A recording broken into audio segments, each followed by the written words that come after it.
Tigers, but nonetheless, ito po talaga si John Arrigo dito nakilala dito sa kanyang 3-point shooting ability. So, he opted to start on the left side of the court. Check the money ball. Remember, our volleyball is the non-strike ball. It ends up with point.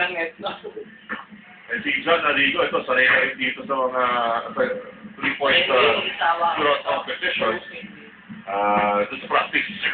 Pero dito, pag dito sa All-Star Game, actually dito, first time na mag-participate sa 3-point shootout challenge. It's quite surprising for John Arrigo.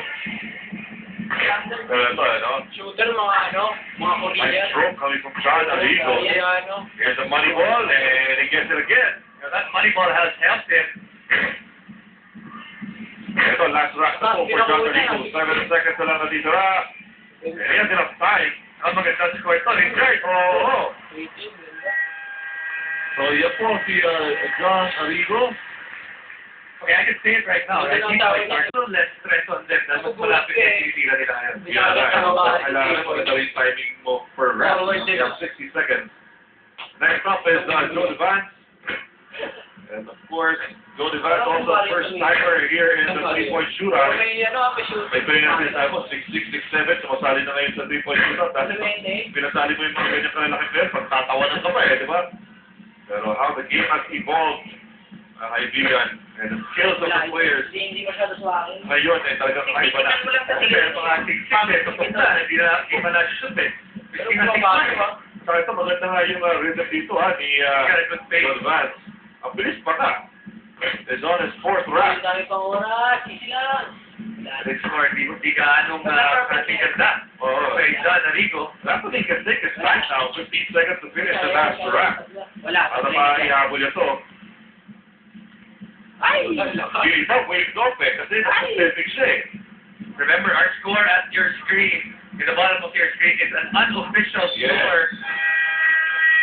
And may referee po tayo dyan. To make sure na hindi nakaakap sa linya. Pero wala pang hindi pa nagpapal. 20, another team, may nakasi. Yun nga, At si Mike Rayback, wala talaga. We know him as a spot-up shooter, Pero dito, talaga kailangan quickness with Looking to grab speed. Watching the ball. So, unofficially, he has 4 points. Mabilis rin ang pace dito ni Mike Rayback.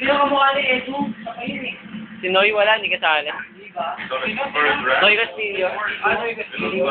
Tandaan na yun Dati magalit sa kanya. Sa Golden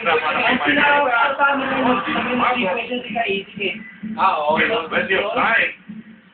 This is the area where the corners, hindi natin sa masyado sa nakikita, tumitira sa corner. So he has to have a good corner showing. So plenty of time here for Mike Rayback. Ito naman sa corner pa pumapasok halos dati, And para dito kay Mike Rayback.